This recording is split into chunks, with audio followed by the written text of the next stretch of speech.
What's up, stars? It's your girl Ivy Star coming to you with this edition of Ratchet Astrology. And boy, do we got some stuff to talk about. First, I want to say thank y'all for tuning in. And we're going to get right to it because we want to talk about what happened during the eclipse season. Turning the page, the next chapter. On to the next chapter. That's what the eclipse season was all about. We're gonna talk about Gemini season and some energy you could be using right now. It's all partying and protesting in Gemini season, you know what I mean? And we have the retrograde still happening right now in Gemini. And we also have the new moon coming up on the 30th, which is Monday. So we're going to talk about that because when it comes to manifestation, I want to encourage you to take a look at your language, what you're saying, and what you are putting out. And if you are contradicting the things that you want to manifest, you know, we live in a world where bad things have been kind of made good, you know what I'm saying? So like, if it's bad, oh, that's bad, that means it's really good. Oh, that's nasty. Oh, it's really a good thing, you know what I'm saying? Not with every word, but just kind of like, it can kind of blur the lines of how we speak and talk to ourselves and speak and talk to each other. And that's how we manifest things with that mouth. The Christian Bible says, what? Life and death and the power of the tongue, okay? It can create life or it can kill things off.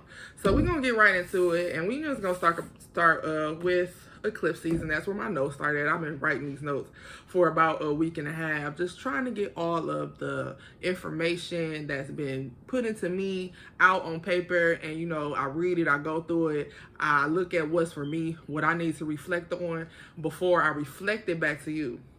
And that should be with any piece of information that you get. I don't care if it's a little piece of news, a little piece of celebrity gossip, or whatever you're into. I don't judge anybody for what they're doing. But before you give it to somebody else, you really just need to digest some things sometimes and see if maybe that was just for me. Especially when people tell you something. You know, I'm not very trusting of telling people what's going on in my life or my business, because it has came back to me in a negative way from the most unsuspecting places. Like, people said things to me that I thought wouldn't say to me. They took what was going on as a means to disrespect me or anything like that. So first of all, be very careful with what you are giving to people. You give your problems to your creator, to your higher power, whatever it is that you believe in. You write them down, you give it to them there, and so they can lead you to the right person who can help you. Stop telling your business to people who can't help you. I mean, if you just need to vent, you could write it down. Write it down. If you need to vent, you have to learn how to write it down so you can process, why does this feeling keep coming up? What is really triggering me? Am I really mad at that? Or is something else going on with me? Or is there something, or maybe go back, if you already are a writer or a journaler, go back to journal entries, or even like sometimes I go back to my Snapchat memories, because I've had it for so long, of why do I feel like that? You know, investigate, research yourself, learn yourself, so you won't keep making mistakes or making the wrong choices because you're making them out of some type of fear, some type of trauma that you felt in the past.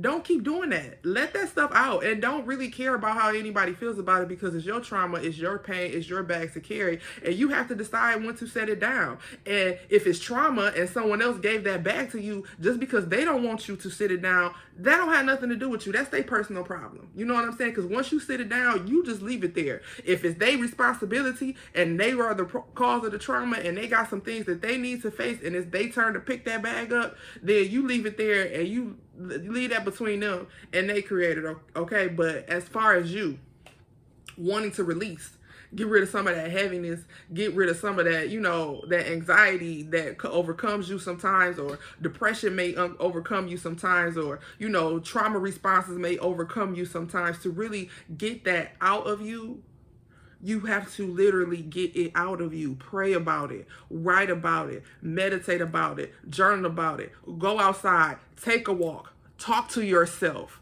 But do all of those things before you go getting on the phone. I can't believe this is happening to me again. Yes, you can. Yes, you can. You can't believe it because you still haven't dealt with how it happened the first time, and the second time, and the third time, and over and over and over and over and over again. It's time to go deal with it. You go deal with it. Deal with it. So when we're talking about eclipse season, eclipses are where we're supposed to drop that stuff off at, because it's very hard to get it back during eclipse season. It's real unstable. So once you leave something alone during eclipse season, it's like it's a supporting energy. Like, yeah, I got you. I'm getting rid of that. I'm gonna make it hard for you to even get it back. That's why we let things go during eclipse season, and that's why it should be the next chapter. Moving on to the next chapter, you have to make some choices. And the choice for me is always just to choose the right one. Like, what does that mean? Figure it out. Figure it out. Because if you're still going back and forth too much about making some type of decision, that means that you haven't researched the outcomes very much, because that's what it's really about, the outcome of the situation. What do you want to see? Do you want to see yourself getting back on the hamster wheel, got to run and start all over and go nowhere? Or are you ready to see the next phase? Are you ready to see what the next chapter looks like? Are you really ready to see what the next chapter looks like? Because once you close that other chapter, whoever you left over there, that's it. We writing the next, or that's where your book stops at. Do you want this chapter to be where your book stops at? So during eclipse season, one thing that I came to understand, that having a healthy mix of security and risk is important to your mental health. You can't be too secure, but you can't be too risky either. Okay? Especially when we are in a collective transition. Now, anytime that you see inflation, war, mass violence, fear-mongering news, and all of those type of things, just know that the reality is this is just the whole human race shifting as a collective. And this is how they do it. This is how man does it. This is what man does, by using the fear-mongering, the mass shootings, the war, the inflation, the food prices. All they're doing is pushing the collective to change in a forceful way, because we still haven't figured out how just to come together and not need some of this stuff. We don't even need all this entertainment, all these devices. Do we even really need that stuff? We don't, because guess what? Putting all our energy into that stuff, we losing out on stuff that we really need, like clean air. Okay, I'm like serious things like water. Okay, I'm not talking about just peace of mind and health and clarity and going to meditate in the woods. Yeah, that's good too, but you need that land. So if they keep killing it and we don't have it, how are we going to survive?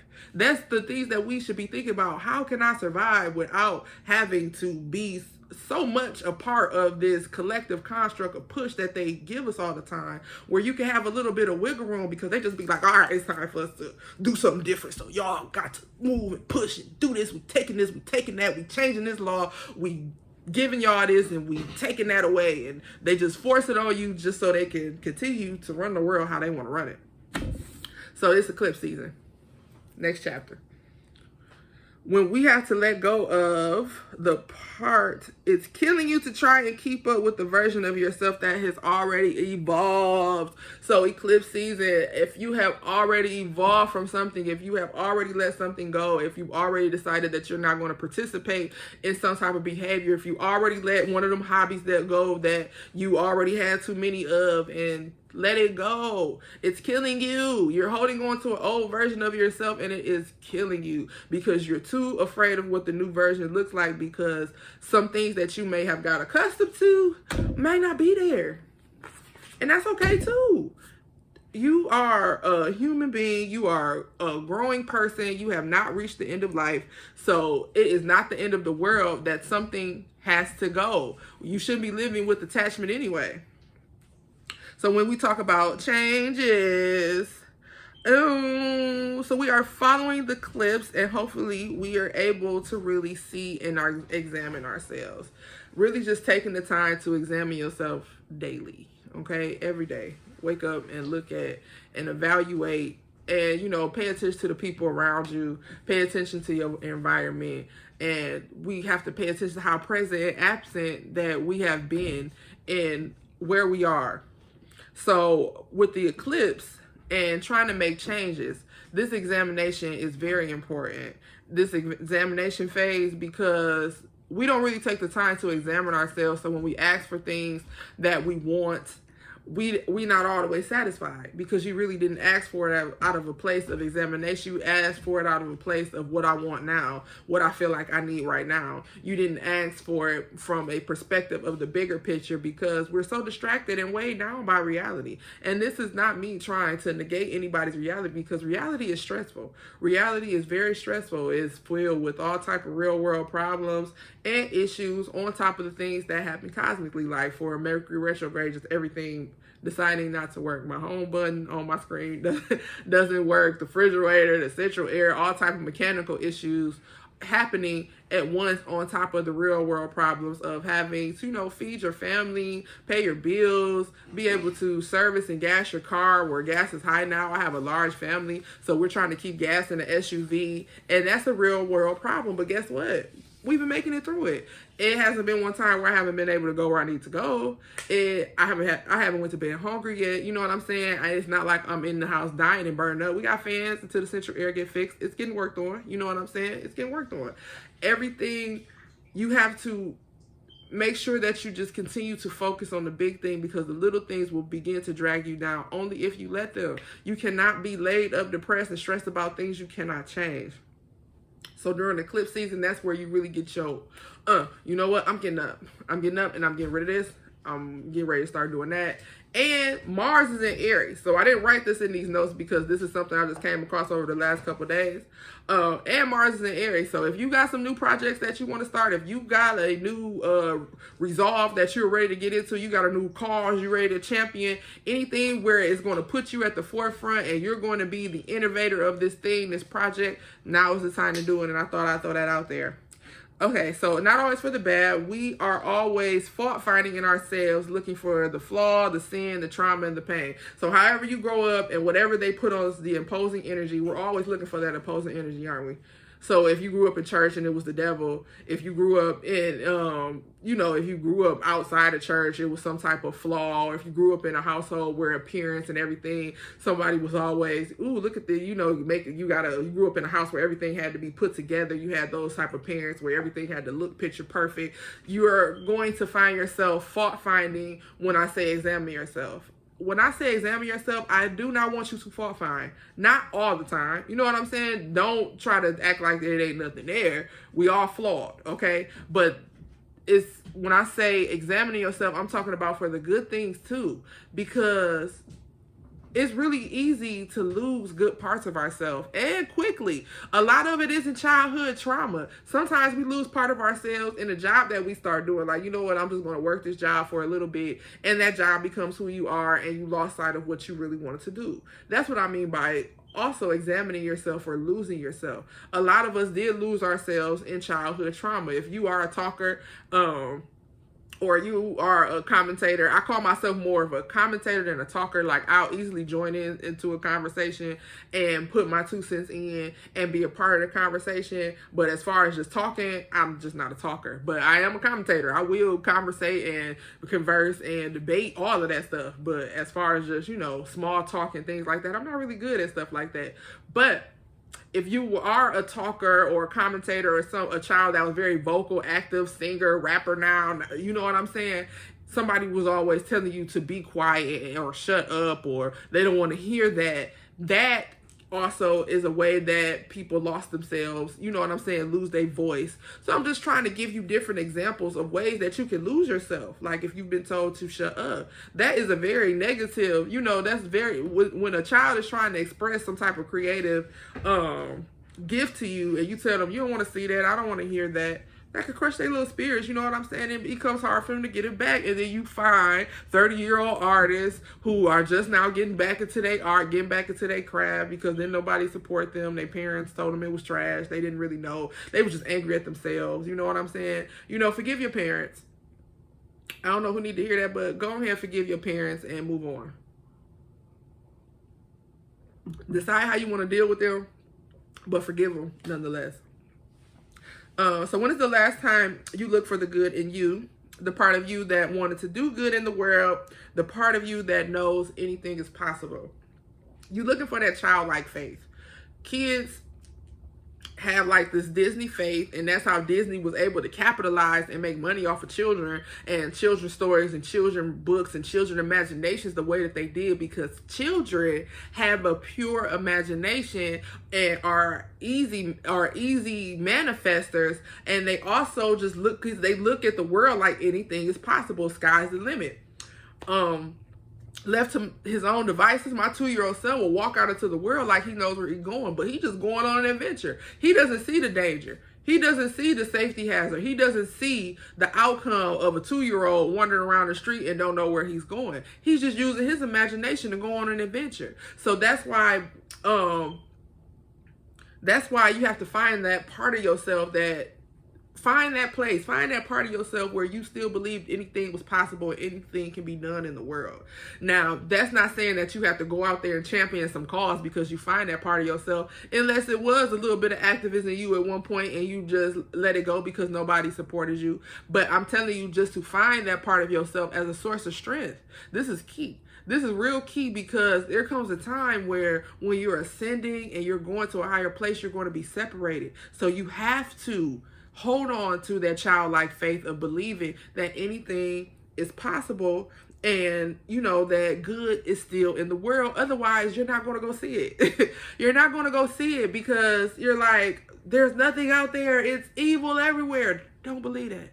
Don't believe that. Hold on to your childlike faith that anything is possible and that it's still good out in the world, so you can write the next chapter. Don't get stuck. Don't get stuck, because this is an issue that happens during eclipse season. Some people just get stuck because you are pushed to kind of transition, but when you're not ready, you retreat.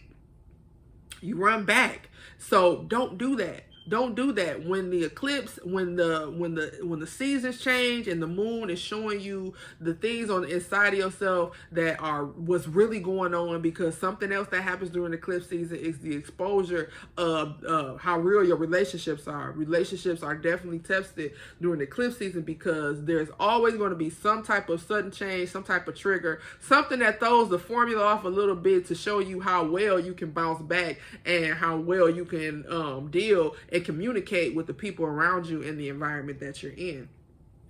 So if we focus the energy on something long enough, it will change. That's just, I mean, it sounds so simple. It's been said so many ways, but it's so hard. I know it gets hard to do because of the many distractions that are present, but we don't worry about the distractions, okay? If you focus your energy on something long enough, it will change. And that's why I encourage people to write, because it's very easy to jump from task to task to task to task, especially if you have a brain like mine.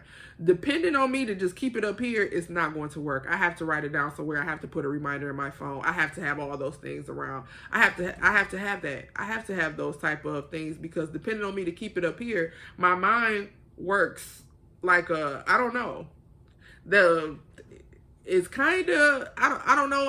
I've never been technically diagnosed with ADHD, but the way that they categorize ADHD with jumping from task to task to task to task, I can do that easily. So it may be a little bit of ADHD. I don't know. My parents were using drugs in the 80s. It could be, but I know that I use paper, I use reminders, I use alarms to try to stay on task, and I, focus on finishing the task. I'm not going to wash 5 dishes and walk away. I tell myself I'm going to stand right here and wash all the dishes until they are done, and then I'm going to walk away. You got to do stuff with intention. Don't let any diagnosis or anything like that tell you that you cannot focus. Talk to yourself.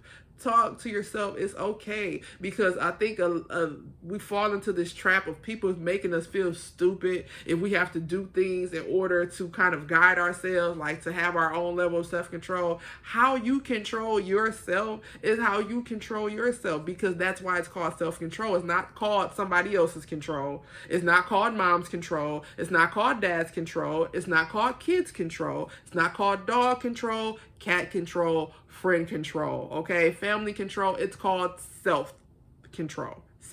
Self-control, okay? So however you navigate that is how you need to navigate that. So if you got to have notes all around, you got to talk to yourself, you got to have board here, board there, notebook, do it. Do it, because you are trying to see the better version of yourself. And the way that we see the better version of ourselves is being able to fully examine ourselves so we can be like, look at you blooming. Look at you stop doing this. Look at you finally cut off that toxic peer group. Look at you finally cut off that toxic mate. Look at you finally move to a better place. Look at you finally got a bit. You know what I'm saying? So, it can get ugly if you aren't ready to confront the truth. If you are not ready to confront the truth, don't go around picking no fights, okay? Don't go around picking no fights, because this is not the time. First of all, there's a retrograde going on in Gemini, and we're going to get to that. But always during eclipse season, you're going to find what you're looking for. So if you are not ready to confront your truths, your flaws, and everything that you're running from, or argument that you're running from, then don't go around picking no arguments. Okay? Don't go around picking no fights. Keep your mouth off of people if you're not ready to confront your truth, because this is also a time of karma. Okay? For some, this is also a time of karma. So let's talk about truth. Why do we lie? We lie out of fear of losing something, maybe a person, maybe losing someone's respect, losing respect of a crowd, avoiding a hard situation, and the fear of being rejection. You know, people have different reasons why they lie, but it all comes out of fear. All lies come out of some type of fear. Some type of fear. Fear of people know who you really are. Maybe you're a poser. You lie about who you are, where you're from. Maybe you're a new from ATL. You lie about where you're from, who you are, who your parents are, how you live. You know what I'm saying? We hear that type of stuff all the time. Maybe you lied because you didn't want to hurt the person you love. You did something. You didn't want to lose their respect, lose their love. You know that they're not going to deal with you anymore after they hear the truth about it. Maybe you lied because you didn't want someone to reject you. So you made up a lie so they would tell you yes. You know what I'm saying? It's all type of reasons why people lie. But, you know, this is a time where we confront our truths. We confront our truths because you're going to heal faster and you're going to gain more. No matter how bad the truth is, guess what? It's still the truth. Just because you're hiding it doesn't mean that it's not the truth. It's still the truth. So right now, the only person that is hurting is you. And it's probably killing you on the inside. Lies don't die. They just live in the back of people's hearts and heads. You think people, just because people get in your face and try to act like they don't know that they told a lie, they know the lie as soon as they seen you. Soon as they heard your name. Soon as your voice came up. You know what I'm saying? Soon as they know the lies that they told. Lies don't die. We know the lies that have been told. I feel like I have faced all my truth. I ain't had no lies come up and bite me in a very, very, very, very long time, because I did when I was in my 20s and stuff, and I was trying to maneuver out here. You know, I did a little scam, told a little lie here and there, tried to, you know what I'm saying, to get my way in and get my way. Because it was a means for survival. I was out here surviving. People lie for survival too. Like, if somebody tell you, if somebody comes to you and asks you, is you such and such? If you are, I'm going to shoot you. Are you going to say that you're such and such? You're going to be like, no, I don't even know who that is. That's what I'm saying. As a means to survival, sometimes people lie too. But we're not talking about survival lies, okay? We're talking about lies where you are hiding something because you don't want to feel the effects of what's going to happen with facing that truth. And it's just best to go ahead and get it out the way. Go ahead and get it out the way. It's still a time and a place. If you already told the lie, now you have to create a time and a space and a place to correct your action, because it's worse. It's worse. And I'm going to tell you why it's worse. When someone finds out that you were lying, it's always worse than how they would have responded if you would have told the truth in the beginning. Because if you tell the truth in the beginning, it shows that, look, I am a human. I am flawed. This was my mistake that I made. I lied to you, and this is the truth. You still create a line of trust because it shows that you care enough to tell the truth. Now, when you lie and you sit up in somebody's face for 2, 3 weeks, months, years, holding on to this lie, and they find out the truth, they're going to think about all them times that they helped you out. They're going to think about all them times that you was on the phone with them. Y'all was hanging out, kicking it. Y'all got threads and pictures and tagged together. Y'all done did all type of stuff together in the meantime, and you was lying the whole time. Trust totally broken. So, you know, it's time to grow up and tell the truth in the beginning, because we all make mistakes. And, you know, this is why we go back to talking about making them decisions. Start really researching and trying to make the decisions out of a better place. If you are a type of person who is impulsive, carry something with you to remind you to think about it first. We gotta start thinking on our feet. We can't just keep thinking out of just what's right here. You know what I'm saying? You gotta look at all of what's going on around before you start making decisions, because it's life and death. It's life and death. It's all life and death. It's always been life and death. They try to sweeten it up because talking about life and talking about death especially makes people uncomfortable. But really, it all comes down to life and death. What is this going to look like at that? What is this going to be the end of my life if I continue like this? Is this going to be the beginning of my life if I go ahead and do this? So we have to learn to live without those type of stipulations. Don't put stipulations on yourself why you feel like you have to lie. A lot of us feel like we have to lie. We have a person in our life that makes us feel like we have to lie. Why though? Why though? Why are you putting that type of stipulation on yourself? And if it's a loved one, you know, you have to have a conversation with them and let them know that, you know, you create this space where I feel like I can't be honest with you. And if they love you, they're going to be open to talk about it.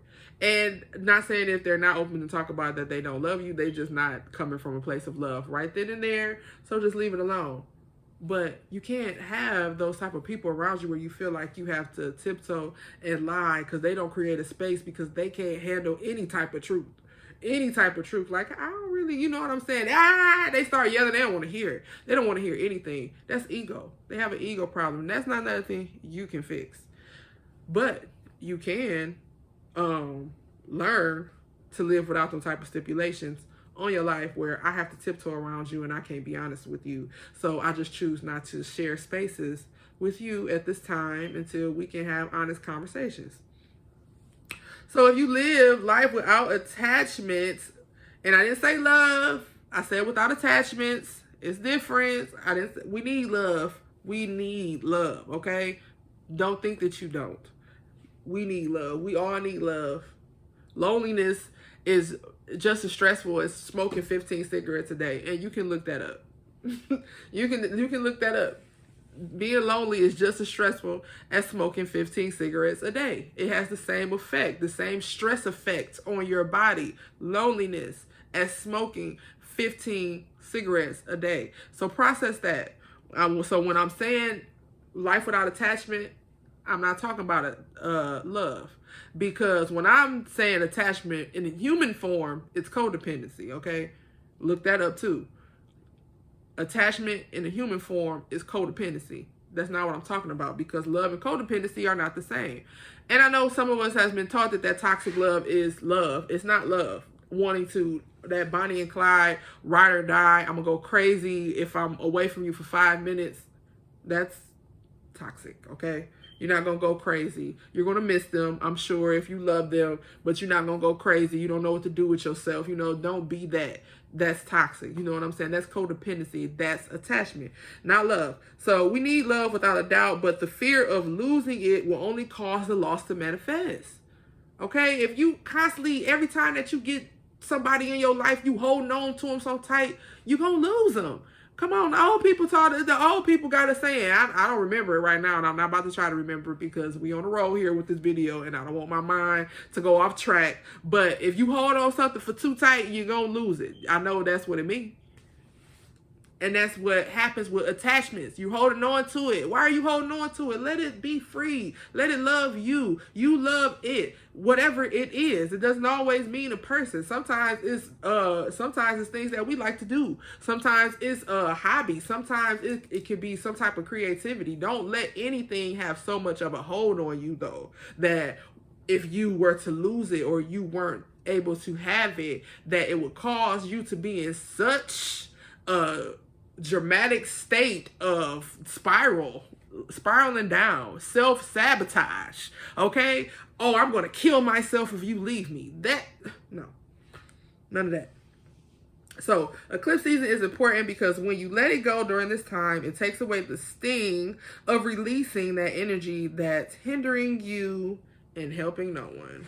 If it's hindering you, then it's probably not a help to anyone else either. Stop being enablers.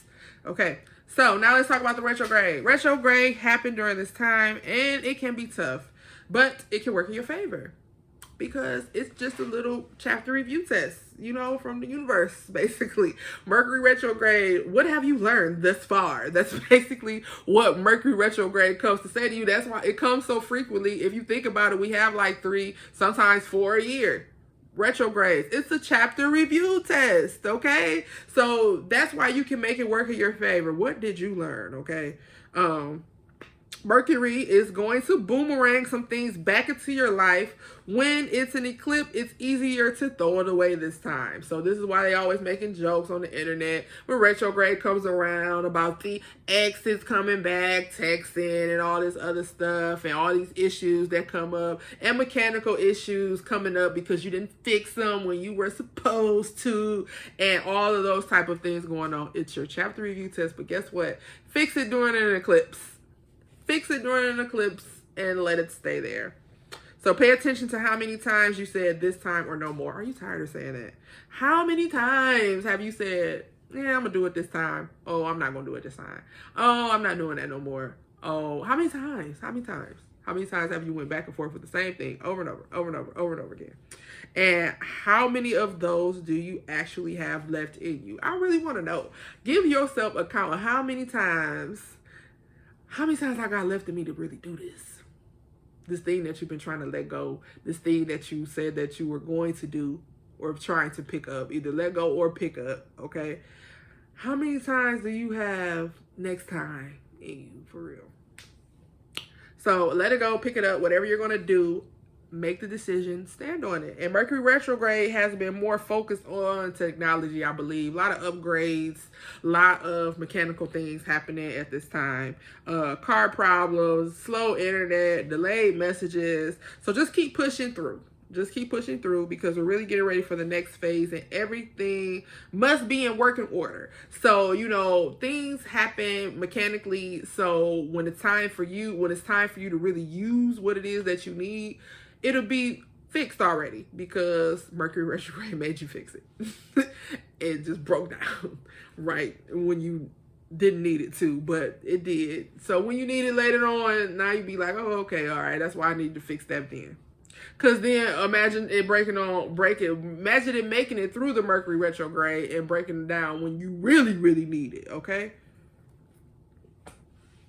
So let's see. The next phase of everything must be in working order, including us. So June 3rd, we go into post shadow. Okay, so we're almost there. We're almost to the end of this retrograde. It wasn't too bad. It got a little crazy in the front for me, mechanically, like things breaking. I do need another phone. We did need another refrigerator. The central air probably ain't been, I've been living in this house almost 4 years. Central air ain't never been charged. You know what I'm saying? So just trying to make sure that things are in working order. But we're going into post shadow. And September's Mercury retrograde, just to prepare y'all, it's coming in September. So get ready for your chapter tests, okay? It's going to be strong, but it's going to be a little bit calmer. But still, get ready. And yes, baby, it's Gemini season, and we are partying and protesting and partying. Gemini season, the sign of fun chaos. Okay, one sign that knows how to say enough is enough when it comes to people is Geminis. They are notorious for being the biggest ghosts of the zodiacs. Okay. But it is good for networking with the right people. See, that's that twin, that Gemini twin energy. You know what I'm saying? While they will ghost you when they do not see any value in your conversation or anything that you do for them, they will network. They are good for networking with the right people. So Geminis are full of ideas and love to talk and socialize. And the things that we learn from gems are being adaptable no matter the environment. So that is an energy that you can pick up during this time. It's time everybody's going back outside. So a time to socialize, a time to network, a time to just really get out there, put yourself out there, and just try to be adaptable, because you don't know what you're going to run into coming out of this pandemic, okay? You don't know what people was in the houses doing to themselves, recreating or changing, adding to, taking away. So you don't know what you're going to run into. So just try to be adaptable in any situation so you can just survive it mentally at least, okay? Club, library, workplace, home, gyms can settle in anywhere, okay? And gyms, they move fast and move on even faster. That's the energy to try to cultivate during this time too. The ability to just go ahead and move on a little bit. You know, don't linger around. Go ahead, get on with it. Go ahead, do the cutting ceremony and go ahead on, okay? Giving them a bad reputation. It gives Geminis a bad reputation, especially male Geminis. Oh my God. Boy, do they love to tear down male Geminis on the internet. But they have a bad reputation for the way that they move on and act like, see, I think the bad reputation comes from Geminis acting like they never knew you. And it could be possible because Geminis meet a lot of people. So if you meet them later on down the line, they looking at you like, and y'all had this wonderful fleeing love affair and it's been living in your mind for years, but the Gemini had moved on, so they get a bad reputation. So, you know, Geminis, y'all be safe out there. Y'all be safe. Especially with earth signs, because earth signs are more stable. So sometimes earth signs and, you know, air signs don't kind of see eye to eye. They like, come down here. And air signs just all in the, they're like, who, nope. Okay. But anyway, so, and they change their minds, usually out of boredom. Geminis get bored and they change their mind because when they're bored, it's like, this is not going to serve. If it's not stimulating a Gemini, then they don't see no purpose in it. And they're going to let it go. So they have a notorious reputation for always changing their minds. And you can use that energy in your favor too during Gemini season to just go ahead and change gears and not worry about what somebody's going to say about it. And while that can get a little hectic, it would benefit some of us to try it and go ahead and follow your curiosity. Follow after your curiosity. You know, you don't want to something happen in the world, or, you know, if the world makes it through this phase that we're in, you know, because each phase is a testing phase. You got to know that the people who are running the world are human too. So they have not seen the outcome of what happened. They are going off a bunch of variables, mathematics, and technology to try to determine the income. If we do this like this, then this is what's going to happen. Okay, this is what we're dealing with. So you can't depend on their knowledge either. They ain't seen what's going to happen. They only human. But they're using mathematics and science to try to create outcomes to see what is going to happen. Okay, so when you have that bit of knowledge, just live your life. Okay, just live your life and, you know, follow your curiosity. So with all of that, it's going to lead us up to this new moon. And I don't really have a lot to tell y'all about new moon because I'm pretty sure that we all know what manifestation is. And if you don't, look it up. Okay, manifestation, materializing things that we want just based on our thoughts and actions. Okay, so with the new moon, I did have a little note before I talk to you about manifestation because I want you to change your language. A lot of us are not seeing the life that we want to see because of our language. You cannot complain 80% of the day and then 20% tell the universe what you want. You got to get that complaining out of your vocabulary, out of your psyche. You know what I'm saying? It is hard on all of us, okay, to live this experience, no matter what your experience is. I'm sure there is nobody who just has it real easy, real clear, even if they are living in total isolation, because that's a lot of people's solution. Like, you know what? I'll probably be totally happy and totally at peace if I just go live around no one. And then they don't. Eventually, at some point, they snap. So it's, you know, hard on anybody, whether you choose to be isolated, whether you choose to be out in the world, whether this is your time to stand out, this is your time to just look within, whatever.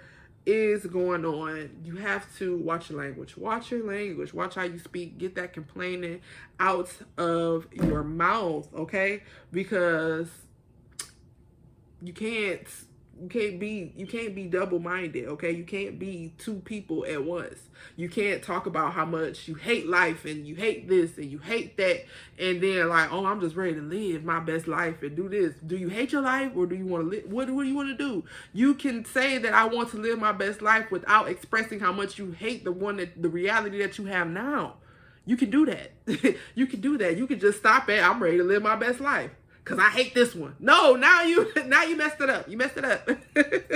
So how comfortable, so let me read my little note here. So how comfortable are you with what you are, not just who you are? Huh? No, not just who you are, because who you are can be changed, but what you are cannot. That's your DNA. That's your makeup. That's your plan. That's your purpose. The thing that you cannot run from. What you are, who you are can be changed. I can go change my name. I can go change my face. I can go change my skin color. Okay? I could change my hair. I could change my identity. I could change my profession. Those are all part of my who's. But my what? If I go do that, I go change myself into a Brazilian woman. But guess what? I am still an African woman underneath all of that Brazilian plastic surgery, where I have tried to change who I am. But at the core, I cannot change what I am. What you are, you can't run from, hide, or suppress. If you do, it will kill you. It will kill you. It's going to kill you. You have to figure out, what am I supposed to be doing? What am I? What am I? We always ask, who am I? You are whoever you want to be. What am I though? Now we got to dig deep. So what are you afraid to face? If you're still scared, you aren't ready for love. So that little note came when we start talking about manifesting love. So the main things that people always try to manifest is love and money. So when we're talking about love and money and trying to manifest love, I know a lot of people like, manifest self-love first. And a lot of people like, I love myself, okay? Where's my mate? Where's my mate? Okay. So when we're talking about love, you can't be afraid of what you are, okay? It's not about being who you are. It's about being afraid of what you are. Are you still afraid of what you are? What's really on the inside of you? What you're really being led to be out in the world? What you really want to do? Or you feel like you're going to be judged? Because a lot of times, and when I say judge, it's not because what you want to do is bad. Nobody's saying that what you want to do is bad, but it might be to the people around you. Maybe the family that you were given don't agree with your beliefs or don't agree with what you want to do. You know what I'm saying? And that could be that's a fear causing love, because they're not letting you be what you are. So until you're able to be what you are, you won't attract that mate, because the mate comes out of the what. Because they love you for the what. The mate is going to love you for the what. All the who and who you are on the internet, who you are out in the world, who you are designing your identity and stuff to be. While that's all important, the what is what's at home, okay? The what is what is going to, how you face problems. The what is your love style. The what, you know what I'm saying? So the love comes out of the what you are, not just the who you are. So, you have to overcome the love of people. Sorry, some of these notes is real small. You have to overcome the love of people, and that's because that's what family problems are also birthed out of. Just overcoming the love of people, wanting everyone to love you, wanting your family to love you and respect you, that you are suppressing what you are. Okay? You might be something great.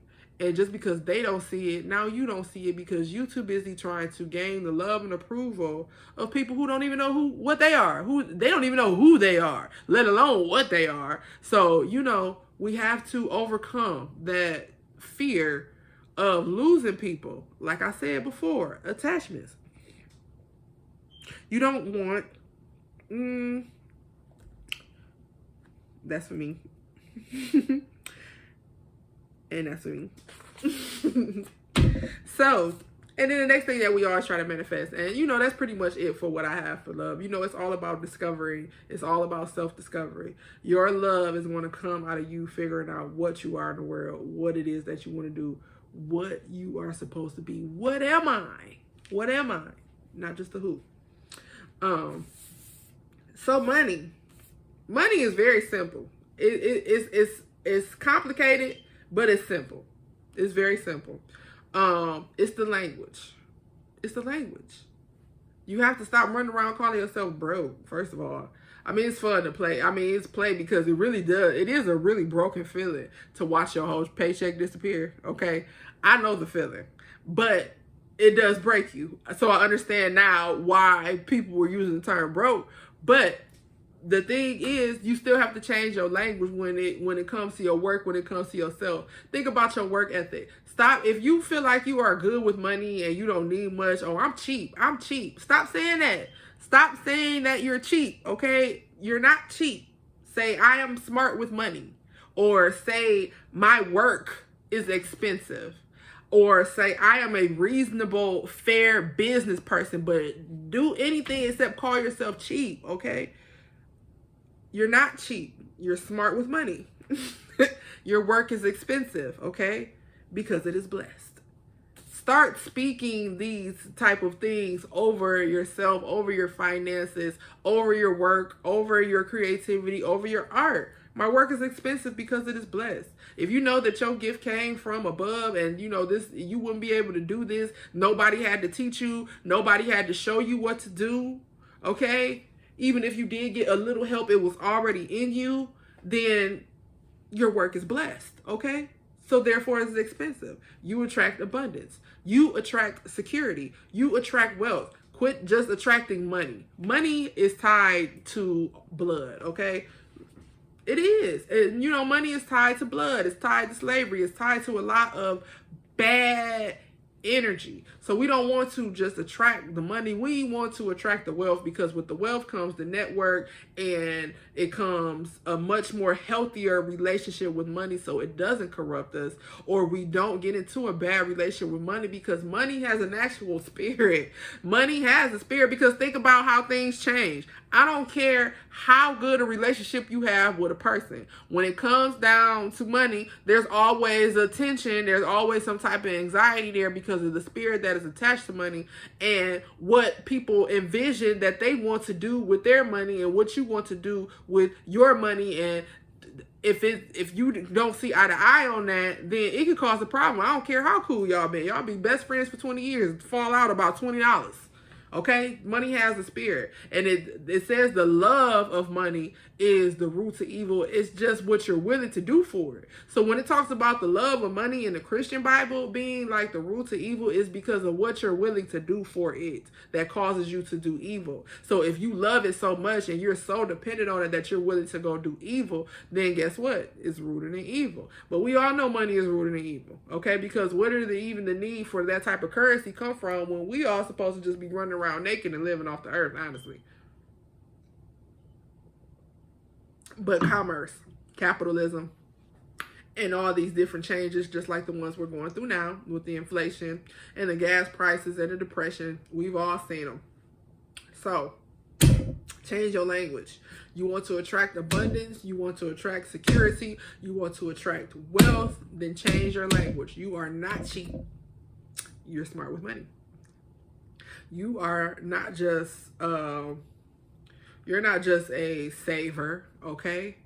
You are a person who can be trusted with resources, okay? Change the language.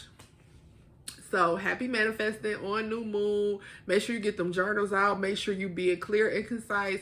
And before we even get there, if you have any time before Monday, when the new moon comes, when that energy comes in, to just try to journal and get out whatever you need to get out so your manifestations come from a better version of yourself so you can manifest the next phase in your life. So that's all I have for y'all. It was kind of a lot. Like, I be trying to get through it. I be trying, but hey, it is what it is. So I want to thank y'all for tuning into this video. Make sure that you subscribe and share if you feel like this information will help someone else.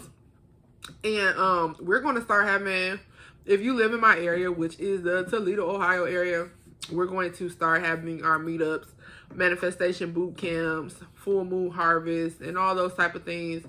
Just because I just want to get people together and start focusing our collective energy on something more positive. So it don't matter to me. We go out there, do yoga, breathing exercises, pray, journal, sit there quietly and look at each other for all I care. But there has to be a source of energy, of positive energy being put out into the world, and it's going to take us coming together as a people in doing so. Now, I'm not saying that we have to take on the problems of the world, but we all have families. I come from a very large family. You know what I'm saying? And I know that the responsibility of prayer is slowly diminishing. They've already wiped Jesus off the internet, pretty much. You don't see too much more Jesus on the internet either. Or God, or share this post if you want God to bless you. There's not too much more of that going on. Now, while them posts might have been scammed, at least it kept some type of spirituality in the back of some people's mind. But, so we have to just start praying, honestly, like seriously, like we have to pray, like, and we shouldn't be ashamed about that. You too old to be ashamed that you said you want to pray and ask, you know, a higher source for help for what's going on down here. You not doing it. What I'm supposed to do, ask you? You can't ask these people nothing. You can't ask these people to even come out anymore and do anything because social media has made them feel like they already there. So people don't need to feel the need to show up certain places no more. And, you know, it's all about changing within the institutions, too. Like, we need new stuff to do. We just need new stuff to do. It's time for some new ideas. It's time for the mamas, the daddies, the communities, the kids, everybody to get together and put together some new ideas. So we got some things going on. So make sure if you do not already follow me on social media to keep in touch, because we going outside. It's time to it's time to lead this thing back outside, because sitting behind our phones just talking about it, it's bringing people together, but what type of energy is it really creating? Because once I cut my phone off, once I leave that post, once I stop commenting, then I've taken my energy with me. I've said what I had to say and I have went. But it just makes more of an impact when we come together in person and really express and feel each other and really just pray and put things out into the world, just to kind of, things might not be moving because people stop praying. Like, think about it. Think about, do we pray like for protection when we do things anymore? Like when we go places and wonder why we get there, it's all chaos. We didn't even pray before we got here. We didn't pray before we go in. We didn't pray before we left. We didn't pray when we got back. Just a prayer of gratitude. We have to start praying and creating that energy. That's how your spirit gonna get stronger. That's how your spirit gets stronger, and your spirit is what leads you to your higher self when we're dealing with issues that we have going on within. If you feel like you've reached a point in your life where you cannot break through to your own self, that not just a point where you're not hearing the advice of other people, just a point in your life where you're not even listening to your own self, you just on autopilot. It's time for you to build your spirit up so you can be led by something greater than yourself. And you know, I know it's a lot of talk about the information that we receive through the Bible and other sources, but you know, the Bible doesn't have to be your only source of information, but don't discredit it as one, because at one point or another, it did help people overcome things, and you do find information. It's not like the information in the Bible didn't come from wise people. It's just the way that it was collected and compiled is what is questionable. Okay, but nonetheless, it still came from wise people, and when you break down some of the things that are in there, they can be very useful to you. Even the story of Jesus Christ. Like, I don't agree with, you know, Jesus being wiped away from the world as he has been, because the story still has some significance, okay, on your human experience, because all you're doing is reading the experience of other humans. If you look at it like that, then you don't have to get into the technicality of breaking it down, because all that's doing is making you angry because you realize how much you've been lied to, but you already know you've been lied to. We being lied to right now, and we don't even know about what, because we are not in those rooms and we don't get to see. We show, you can go look for information and you can find some of the lies, but baby, you'll never find all the lies, okay, that are being told to the entire human race by the people who run it. Because if you believe that there is not a select group of people running what's going on right now, you are also delusional. I know a lot of people just believe that the world has hit rampant chaos. Baby, you ain't seen nothing yet. You might not see it. It might not even be in our generation, but regardless, it's going to happen. Chaos is inevitable. It's human nature. It happens all the time. So, you know, it's just about staying on track, staying prayerful, staying mindful, meditating, keeping yourself grounded, and, you know, just stay away from draining energies. And it's going to be hard because sometimes them draining energies is attached right to your bloodline. Sometimes them draining energies might be right with the people that live in your house. You don't know. And if you do know, you have to address it accordingly. There's some changes that need to be made. If you feel like the people in your house are draining you, your children, your mate, whatever going on, yourself, then address the energy. Clean it up.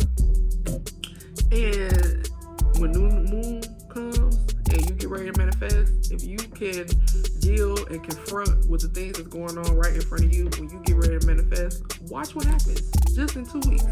Just from the new moon on to the next full moon. If you can sit down and deal with whatever's bothering you, talk about pain, trauma, face whatever truths that you need to face, deal with whatever you need to deal with, and then on the new moon, when you ask for what you need and ask for what you want and ask for what needs to be done, just watch. By the time that you get to the full moon, what type of progression has been made. But you gotta let some of that baggage go. So now I'm done for real this time. And I want to say thank you for tuning in, and I will catch y'all at the full moon. Manifesting on the new moon. So, you know, the full moon, about 2 weeks later, when we do that video, I'm going to put up a survey box. I want to know what, you don't have to tell me your whole story. I don't need to know your whole truth. But if you want to, you can do that as well. I'm going to put it up so people can vent, and we're going to talk about what we wrote down, or one thing that we wanted to manifest during new moon, and the progression that we saw at the full moon, so we can really just start tracking our progress, because I want you to know that it works. It works because it helps you track your progress. It gives you something more to use as a guide, and it can really help your mental health and change your life if you begin to track your progress with something as constant as moon cycles. Because the reason why I love depending on nature is because I know it's going to be there. You know, even if all this technology and the human race loses its shit and everything shuts down, guess what? We still have the sun, we still have the moon, we still have the stars. And, you know, that is a spirit guide in itself. So, see you guys at the full moon. Be looking out for that survey box. I'm going to put it up on my social media platforms, and I'm going to drop it in the comments of this video. So once you see this video, make sure you drop me a comment. Let me know that you've seen it. Let me know that you took something from it. Share it, like it, and all that good stuff. All right, so see y'all soon. Peace.